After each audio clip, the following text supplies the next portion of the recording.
There is a hunting method that costs $3 and never needs replacement parts. Stone Age hunters fed entire tribes using nothing but cordage and counterweight. No infrared sensors, no wireless connectivity, no subscription fees. Just leverage applied to local materials. One setup, continuous harvest. This is the story of the deadfall trap, the hunting method that sustained human civilization for 50,000 years. Welcome to Lost Build Archives. Before we open this archive, if these forgotten techniques matter to you, the best way to preserve this knowledge is simple. Subscribe, hit the bell, and share these archives with those who need to remember what we forgot. The archive opens in the Dordogne Valley, France, 40,000 years ago. Cro-Magnon hunters carefully carving trigger mechanisms from antler, their knowledge preserved in cave paintings showing deadfall configurations. Archaeological evidence reveals systematic trap lines these ancient people maintained, harvesting game continuously without constant monitoring. What's remarkable is how this same principle was perfected independently across the globe. Arctic Inuit developed seal-breathing hole traps using walrus ivory triggers and created caribou funnel systems with stone deadfalls. These ingenious devices allowed them to survive through brutal 8-month winters using nothing but stored mechanical energy. In the Pacific Northwest, native tribes built trap complexes that fed thousands. Cedar log deadfalls for deer and elk, salmon weirs with automatic release mechanisms. These multi-generational trap sites were passed down through families as precious inheritance. The knowledge wasn't just survival technique, it was cultural wealth. Australian Aboriginals applied the same physics across 65,000 years of continuous habitation. Kangaroo pit traps with spear deadfalls, bird snares using grass fiber cordage, systems that operated continuously requiring zero maintenance once set. The physics underlying these tools are so simple they almost feel like a secret hiding in plain sight. At their core, these systems exploited stored potential energy in bent wood or elevated weight. Hair trigger mechanisms responded to mere ounces of pressure, while mechanical advantage multiplied small movements into lethal force. The simplicity was the genius. Here's how deadfall traps actually work. Potential energy is stored in an elevated mass or bent sapling. A trigger system balanced on a precise fulcrum point holds everything in tension. When an animal makes contact, it releases that stored energy instantly. No power source required. Physics does all the work. The numbers are what make this ancient technology so remarkable. We're talking about $3 in cordage and wooden stakes versus a $300 trail camera. While the camera documents presence, the trap actually harvests. The camera requires battery changes and memory card swaps. The deadfall operates 24/7 with zero maintenance. When triggered, it has a 100% success rate compared to photo documentation that requires you to return and hunt later. When compared to modern alternatives, the contrast is striking. Trail cameras document presence but don't harvest. Electronic traps require power and fail in adverse weather. Firearms demand human presence and perfect timing. Deadfalls work continuously, silently, indefinitely. What's more, the construction materials are available everywhere. Fallen logs or large stones for dead weight, flexible saplings for spring-loaded versions, cordage from plant fibers or modern paracord, and trigger mechanisms carved from hardwood. This accessibility is precisely what makes the cost analysis so revolutionary. Let's break it down. A trail camera costs $300 initially, plus $300 initially, plus $300 initially, plus $50 per year in batteries, plus $30 per year in cards. Over a 10-year period, that's $30 per year in cards. Over a 10-year period, that's $30 per year in cards. Over a 10-year period, that's $1,100 for documentation only. A deadfall trap? $3 one-time cost for actual harvest. The return on investment is immediate protein acquisition, not just pictures of potential meals. Then the 1900s game laws changed everything. State wildlife agencies established licensing systems. Hunting seasons became restricted to specific dates.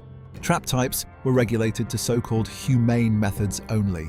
Traditional knowledge wasn't just discouraged, it was criminalized overnight. Why? Because the $28 billion hunting industry needed customers.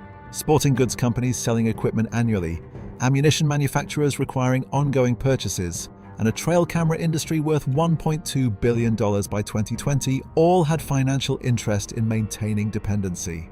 Guided hunting services charging thousands per trip further cemented the economic shift away from self-sufficiency. Building codes and regulations became the weapon of choice. Deadfall traps were classified as indiscriminate devices. Safety concerns about pets and non-target species dominated the conversation. Insurance liability for property owners using traps created further barriers. Federal regulations prohibited certain trigger types entirely. The financial system effectively buried traditional methods. Hunting licenses became required for any game harvest.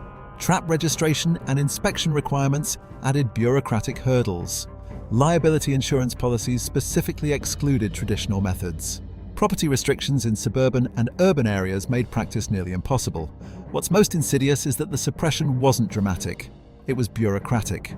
Form by form, regulation by regulation, traditional knowledge was filed under primitive methods. Safety training focused only on modern equipment. Indigenous practices were dismissed as outdated and irrelevant. The truth is that a hunting method costing $3 threatens industries worth billions. No annual equipment purchases required. No ammunition or battery replacement revenue.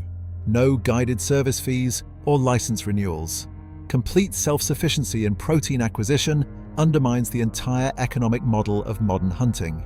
But traditional trapping refused to stay buried. Survival schools began teaching deadfall construction again. Bushcraft communities documented ancient methods. Archaeological evidence continued confirming their effectiveness. Modern physics validated what traditional engineering had known all along. Current research fully supports the principles. University studies on mechanical advantage systems, wildlife biology confirming selective targeting when properly designed, anthropological documentation of sustainable practices, and engineering analysis of trigger sensitivity all point to the effectiveness of these ancient systems. We're even seeing legal revival in specific contexts, survival situations exempting normal regulations, private property rights in rural areas, educational demonstrations at historical sites, and indigenous treaty rights preserving traditional methods all keep this knowledge alive. A growing movement of practitioners has emerged. YouTube channels teaching construction techniques, survival forums sharing trigger designs, homesteading communities using them for pest control, and preppers incorporating deadfalls into food security plans. Even international recognition of traditional knowledge is growing. UNESCO documenting indigenous hunting practices, conservation groups acknowledging sustainable methods, academic institutions studying traditional engineering, and military survival training including deadfall construction. Here's how deadfall traps work in practice. Scout game trails for consistent animal movement. Select appropriate dead weight for the target species. Carve a sensitive trigger mechanism from hardwood. Position the trap along a natural funnel or pathway. Check regularly and reset as needed. The materials list is remarkably simple. A 20 to 50 pound stone or log for dead weight, 6 feet of paracord or natural fiber cordage, hardwood stakes for the trigger mechanism, a sharp knife for carving precision joints. Total cost? Under $5 in modern materials. Of course, there are legal considerations. Check local and state trapping regulations. Obtain required licenses where applicable. Use only on private property with permission. Consider safety of pets and non-target species. Understand liability and insurance implications. The knowledge is not lost, it's carved in stone. Literally preserved in archaeological sites worldwide.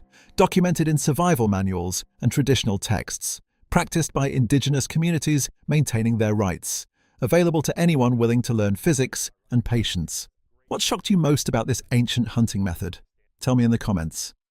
Subscribe now. These lost skills won't preserve themselves.